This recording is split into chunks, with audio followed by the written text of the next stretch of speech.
This man I got abused by, and I'm still currently enduring the abuse from him because of his mistakes. You would imagine that if you test positive as a man and some woman gave it to you knowing that she was sick, that you would go and confront that lady. But instead, he punished me. He punished me for testing positive, for his sexual immorality, for his mistakes. And I started getting these nightmares where I was not an aged woman. I was still Karabo in my present state, but with so many wrinkles on my face, you guys. I looked like 25 years older. I looked 15 to 25 years older. And this guy would walk over me on some, whatever happened to your unaged look? Whatever happened to your African youth? Like, he was basically mocking me for looking younger than my age.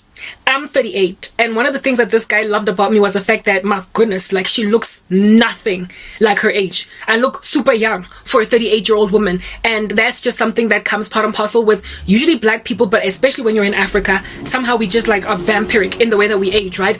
And this dude got drawn to my, I guess, longevic look.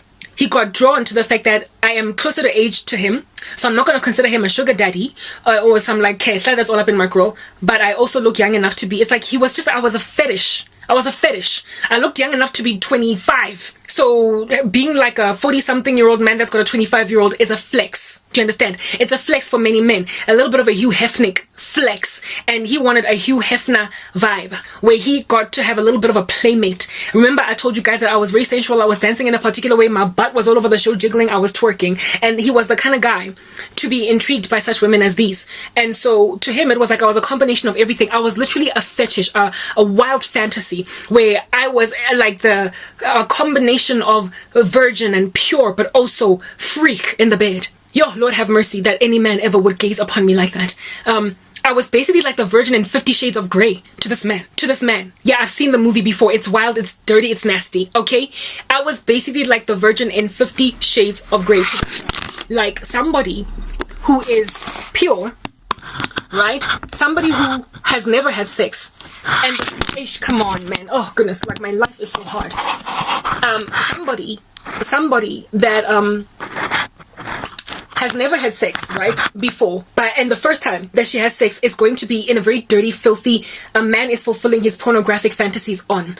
That would have been my wedding night after 11 years of celibacy. I would have been getting grunted on by a man that would have just salivated after the fetishistic thing that he made out of me. I was a fantasy instead of a bride. I was not looked upon with any honor. I was like, to him, the kind of, woman to go and break her virginity on a porn set. It's how he embraced my sensuality, my sexuality, my femininity, and my godliness in one ecosystem. And I admit that I likely opened him up to that fantasy by uploading sensual content online and then on the other side preaching the gospel.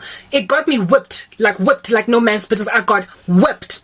And I came out of that whipping like with bruises on my face, basically bordering on being the 7 sons of Sceva. God, judged me for that, and I repented. The Father who loves me disciplined me, but he also rescued me from this man. However, not without a whip that he cracked all up in my grill.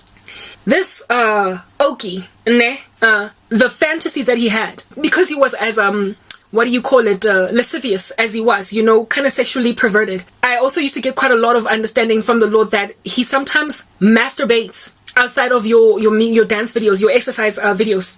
And I was like, but God, he's saved. And God was like, well, first of all, you need to repent. But I'm also showing you that this man has no business being in your life. You are going to find yourself married to a womanizer that has veiled himself in the cloak of a godly man. And you are going to be miserable as a wife. Okay, fine. So time progresses. He's the one that ended up ghosting me. He passed me shit because I was asking too many questions. During the time of which I was like, but we need to pray about this. Fine. Eventually I overcame. I don't know how hard I cried. Like, I cried for this man loftily. Why? Because he had put demons in me. Not in me, but on me. Remember, love spell. I had feelings for him that were overwhelming. And when a person severs himself from you, when you still feel that way about them, it's going to be painful that you can't even talk to them. You can't see their face, blah, blah, blah. So I basically mourned for a season. I pined.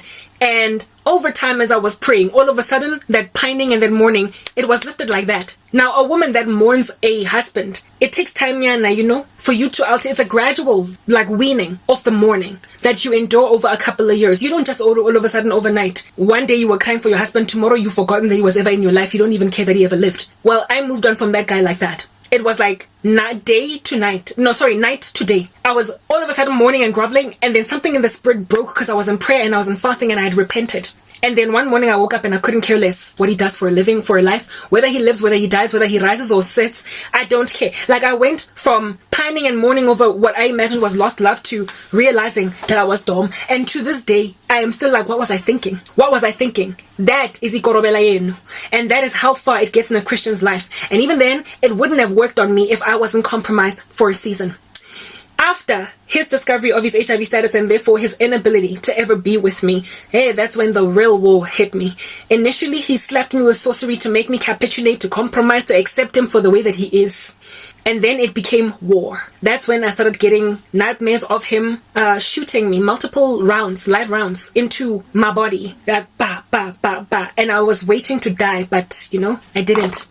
One dream I woke up to recall that he was holding a pistol after firing it. It was basically a smoking gun at this point, and he kept on hitting it. Like, when something doesn't work, like you hit a TV because there's no signal. He kept on hitting his gun like that on some, why isn't it working? Why isn't it working? Because he would shoot live rounds and I would come back and I would upload content. I would still be alive. I would be well. He then got frustrated by the fact that he put a spell on my face to age prematurely.